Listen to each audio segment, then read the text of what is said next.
Nggak terasa ternyata progres kita sudah 5% untuk pembelajaran HTML ini. Nah, kalau kita lanjut, kita akan lanjut ke materi CSS. Mungkin di sini tidak lebih detail mengenai CSS, melainkan hanya menghubungkan HTML itu ke CSS itu sendiri. Artinya apa? Kalau kita kembali ke program kita yang udah kita buat, ini kan tampilannya hanya sekedar tulisan saja, tidak diberikan styling dengan CSS. Nah, kalau dalam pembelajaran materi, boleh kita buka dulu CSS. Nah, di sini menjelaskan bahwa pemasangan CSS itu atau menggunakan CSS itu terbagi menjadi 3. Ada inline, eksternal, dan internal, begitu. Kita bahas satu-satu. Oke, mungkin di sini pembahasannya tidak mengenai apa itu CSS dan sebagaimananya. Kita lebih detail mengenai properti-properti CSS. Oke, kita buat di sini css.html gitu ya. Kita letakkan ini di sini. Oke, kita buat dokumen HTML. HTML CSS. Oke, kita lihat contoh dari materi ini. Oke, saya jelaskan terlebih dahulu. Jadi, apa sih itu CSS? Singkat saja, CSS itu merupakan singkatan dari Cascading Style Sheet, yang artinya dia memberikan style berupa format yang ada di HTML.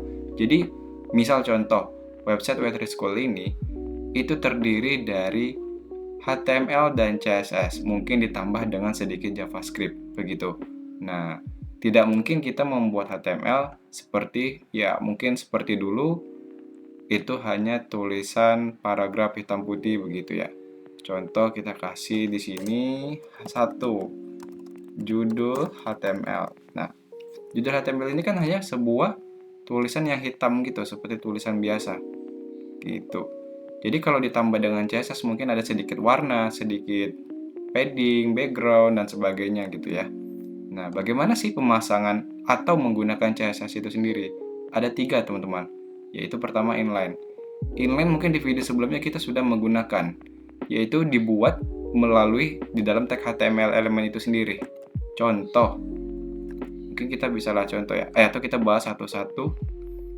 Internal, kalau internal itu dibuat di dalam tag head, artinya di dalam tag head sini.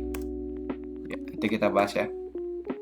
Kalau eksternal itu biasanya dibuat menggunakan file eksternal, artinya tidak digabung dalam file HTML ini, melainkan nanti kita konekin ke file CSS begitu. Nanti kita buat lagi file CSS gitu, yang mungkin extensionnya .css, baru kita konekin ke HTML kita. Nah, kita contohkan satu-satu. Yang pertama inline CSS. Contoh di sini ya, kita lihat. Oke, di sini ada berupa H1 yang berisikan style, color, blue. Propertinya adalah color untuk memberikan warna teks pada H1 ini. Jangan lupa kalau dibuat dalam inline, itu kita harus memanggilkan stylenya. Ini contoh style. Kita langsung praktekin saja ya. Ditulis di dalam H1 yaitu style. Kita buat di sini color, langsung warnanya apa? Blue misalnya. Nah, langsung berubah untuk dari font ini. Yang tadinya warna hitam, sekarang warna blue. Kalian bisa memberikan warna sesuka hati kalian. Nah, di sini penggunaan inline CSS. Kita buat komentar, jangan lupa kontrol garis miring. Inline CSS. Oke, kita buat lagi yang kedua. Itu ada internal CSS, yang artinya dibuat di dalam elemen head. Gitu. Jadi kita buatnya di sini ya, teman-teman ya. Contoh, kita buat di sini H1 dan paragraf. Mungkin kita bisa hapus style sebelumnya ya, kita mungkin tambahkan saja ya. H2 sub judul HTML misalnya. Terus ada paragraf P. Ini adalah paragraf. Oke, kita buat di dalam head. Di dalam elemen head ini ya. Jadi jangan di luar ataupun di atasnya juga. Jadi di dalam ini. Pembuatannya gimana sintaknya? Oke, kalau dalam contoh itu kita berikan sebuah text style di dalam style ini kita buat properti apa yang kita butuhkan. Contoh di sini ada 3. Bodinya kita buat backgroundnya color berwarna powder blue. Powder blue ini mungkin biru apa ya, kurang tahu juga. H1-nya jadi warna blue, P-nya juga jadi warna merah gitu. Oke, kita langsung contohkan. Kita buat style. Di dalam style ini kita mau buat apa? Mungkin kita mau merubah sintak dari H2 nih, elemen H2. Kita panggil selektornya. Mungkin teman-teman di sini kurang ngerti ya, properti apa atau macam-macam dari CSS itu apa aja. Mungkin di sini tidak dijelaskan, itu nanti di materi CSS. Kalau untuk sekarang kita bahas gimana sih cara menggunakan CSS itu di HTML. Hanya sederhananya saja. Kalau untuk propertinya color dan sebagainya ini, itu tidak perlu dihiraukan dulu, ikuti saja yang saya buat ini. Kalau belum ngerti nggak masalah, karena kita emang belum membahas itu, gitu ya. Ikutin saja ini ya. H2 elemennya kita buat colornya menjadi misalnya green, hijau. Oke, sudah berubah ya. Oke, karena kita membuat elemen H2 ini berubah menjadi warna green gitu. Dan elemen paragraf juga kita bisa buat. Ini warnanya menjadi kuning misalnya. Oke, udah berubah ya. Atau kita ganti deh. Jadi warna apa ya? Warna ada aqua, boleh. Di sini ada azure, terus brown. Oh, brown boleh deh.